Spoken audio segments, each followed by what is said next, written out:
Morning వర్షంలో ఎక్కడికెళ్తుంది అనుకుంటున్నారా? ఎక్కడికి లేదండి. పిల్లలు ఇప్పుడే స్కూల్‌కెళ్ళారు. నేనేమో చిన్నత్తయ్య వాళ్ళ ఇంటికెళ్ళి పుదీనా తీసుకొద్దామని బయలుదేరాను. అదివరకు తోట దగ్గరికెళ్ళి తీసుకొచ్చేదాన్ని. అక్కడి నుంచే ఒక మొక్క తెచ్చి చిన్నత్తయ్య వాళ్ళ ఇంట్లో పెట్టాము. చక్కగా భూమి మీద కాబట్టి చాలా చక్కగా స్ప్రెడ్ అయిపోయింది పుదీనా. అది మొత్తం పుదీనాయే అండి.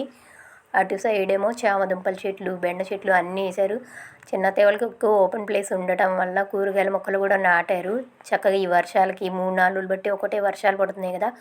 చక్కగా మొలిసి పచ్చ పచ్చగా కనపడుతున్నాయి చూసారా?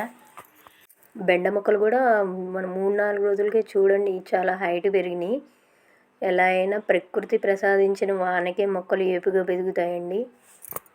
మనం ఎన్ని నీళ్లు పోసినా కూడా అంత ఫాస్ట్గా ఎదగవు. కానీ ఒక్క వర్షం పడగానే చక్కగా ఎదుగుదలను చూపిస్తాయి మొక్కలు. ఎంతైనా ప్రకృతి గ్రేట్ కదా! వర్షాకాలం వేడి వేడి పుదీనా టీ హెల్త్‌కి చాలా మంచిది.